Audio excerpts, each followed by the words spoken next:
तो कमर साहब, ये एक बड़ा जो स्टेक होल्डर है इस उसमें वो इजराइल है। ये बताइए कि बावजूद इसके कि ट्रंप ने फौरी तौर पर हुक्म दिया बमबारी रोकने का, लेकिन आज भी हमने देखा कि उसकी जारियत जारी है, आज भी बम्बार्टमेंट हुई है वहाँ पर। दूसरी चीज़ ये कि ज़रा आप इसमें वन बाय वन चीज़ें थोड़ी सी हमें बताइएगा कि किन किन चीज़ों पे एग्री किया है हमास ने और किन किन चीज़ों पे नहीं किया और उनकी सिग्निफिकेंस क्या है। देखिए, लार्जली जो स्टेटमेंट अभी जिस तरह डॉक्टर साहब अभी बात कर रही थी कि ट्रंप हमास ने कोई पॉइंट बाय पॉइंट जवाब नहीं दिया। हमास ने एक जनरल जवाब दिया है और उसमें उन्होंने कोई डिटेल में वो नहीं गए, क्योंकि उनको पता है कि ये बहुत सारी चीजें जो हैं अब ये जो बीच में वो निगोशिएट करेंगे। तो उसमें इजिप्ट है, सऊदी अरेबिया है, कतर है, ये वो ममालिक हैं जो बहुत कुछ फलस्तीनियों को लेकर देंगे। और मेरा ख्याल है एक तो इसमें जो मुझे फैक्टर नजर आता है वो ये है। सो ट्रंप साहब हो या इजरायली हो या ये हो, अब सारी की सारी डिस्कशन जो है वो बैकडोर में होनी है और बड़ी कम चीज़ें हमारे सामने आएंगी जिनको हम शायद स्टडी कर सकें। बिकॉज और दूसरी तरफ से अगर आप देखें तो अगर आप इजराइल को देखें तो वो उसका तो माइंडसेट देखें, वो भी बम्बार्टमेंट क्यों कर रहा है, इसी चीज़ तो अमेरिका भी डरता है और इसी चीज़ से ट्रंप साहब भी है ना वो महसूस करते थे कि ये मेरे हाथ में चीज़ें आ नहीं रही, क्योंकि ट्रंप वो कैजुअलिटी नहीं बनना चाहते थे अमेरिका के अंदर जो बाइडेन एंड डेमोक्रेट्स बने हैं। ट्रंप अपनी सियासत को महफूज करना चाहते हैं। तो इटसेल्फ यही एक प्रेशर ट्रंप के ऊपर अगर प्रेशर है तो वो यही है।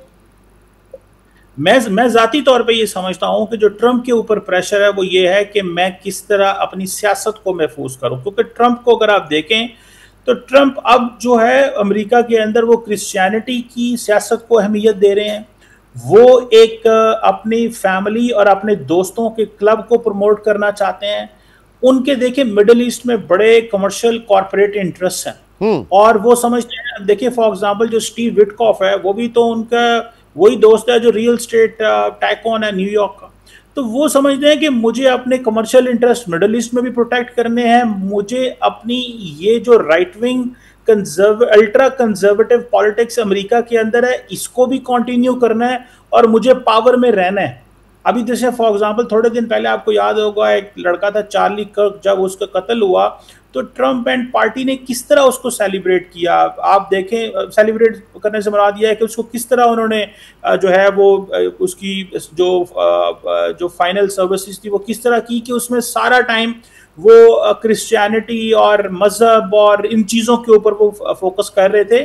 तो वो जो ultra right wing conservative religious politics है उसके ऊपर फोकस कर रहे थे कि हम दोबारा सरवाइव करें अमेरिकी सोसाइटी के अंदर, लिबरल्स मेन स्ट्रीम स्पेस में ना कहीं आ जाएं। और उनको यही खतरा था कि ये काम जो नेतन्याहू कर रहा है ये मुझे मजीद डिस्क्रेडिट करेगा। सो उसने आते ही प्रेशर भी डाला, बहुत कुछ किया और वो कहीं ना कहीं पे पहुंच गए हैं किसी सोल्यूशन पे। तो लगता ये है कि ट्रंप अपनी लेगेसी बचाना चाहते हैं और फिर वो उनको ये भी शौक है कि मुझे नोबेल पीस प्राइज मिले, उस एंगल से भी चीज़ों को देख रहे हैं। बहरहाल लार्जली वो एक कामयाब सक्सेसफुल और एक ऐसा सदर जिसने दुनिया को अमन दिया हो, अमेरिका के इंटरेस्ट को प्रमोट किया हो, इस तरह की लेगेसी वो छोड़ना चाह रहे हैं। इन्हीं लाइंस पे वो काम कर रहे हैं और ये एक उनके ऊपर प्रेशर था कि मैं किसी ना किसी तरीके से अरबों को भी इंगेज करूं और इजराइल को भी इंगेज करूं और मैं कोई रास्ता जो है वो निकाल लूं। इस सवाल को जरा रखता हूं डॉक्टर शाहजी की तरफ। ये फरमाइए कि ट्रंप अपनी जो लेगेसी छोड़कर जाना चाह रहे हैं एक ग्लोबल पीस लीडर के हवाले से, ये मुझे बताइए जो अमेरिकन पॉलिसी होती है कि दुनिया किस तरीके से चलेगी, दुनिया को किस तरीके से चलाया जाए, क्या ये पर्सन स्पेसिफिक होती है? क्योंकि इससे पहले तो हमेशा ये होता था कि जनाब 30-30, 40-40, 50-50 साल की पॉलिसीज, उनका थिंक टैंक, उनके पेंटागन के अंदर और जो उनके और डिसीजन मेकर्स हैं वो सब लेकर सब चलते हैं। ये तो बिल्कुल डिफरेंट इस वक्त एरा हम अमेरिका के अंदर देख रहे हैं।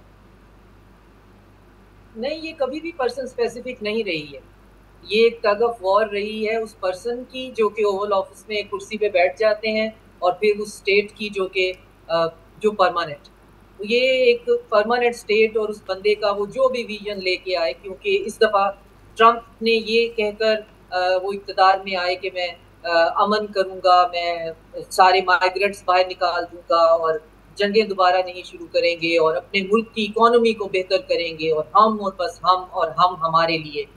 तो अब ये वो स्लोगन लेके तो आए हैं, लेकिन डीप स्टेट जो है वो उसका तो ये बिल्कुल वो नहीं है। उनका तो ये है कि अपना तो बाद में देखेंगे, पूरी दुनिया के ऊपर अपनी हेजमनी कैसे कायम रखनी है और यूनिपोलैरिटी को कैसे बचा के रखना है, उस पे कैसे काम होगा। तो ये टग ऑफ वॉर चलती रहेगी और उनकी डीप स्टेट बहुत बुरी तरह से ओवरलैप्ड है विद द कॉलोनियल माइंडसेट, और वहाँ पे उसमें ब्रिटिश जो है वो बिहाइंड द शैडोज के अंदर बहुत ज्यादा स्ट्रिंग्स पुल कर रहे होते हैं और बहुत ज्यादा उनकी उसके अंदर से होती है।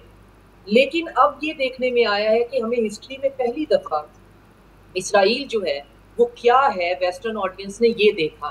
तो ये एक पॉजिटिव चीज है इस पूरे जेनोसाइड के अंदर। हम जो देख सकते हैं कि इसराइल ने ट्रिलियंस ऑफ डॉलर की फंडिंग की है। शायद हम अभी कैलकुलेट भी नहीं कर पाए कि कितनी, क्योंकि पिछले 80-90 साल से ये सारा सिस्टम ज़ायनिस्ट चला रहे हैं, कि जिसमें वो ये वेस्टर्न ऑडियंस को साबित कर चुके हैं कि इसराइल एक इकलौती डेमोक्रेसी है मिडल ईस्ट के अंदर। इसराइल जो है वो सो कॉल्ड वेस्टर्न सिविलाइजेशन का टॉर्च बेयरर है, वो चैंपियन है ऑफ फ्रीडम स्पीच और फ्रीडम ऑफ एक्सप्रेशन का।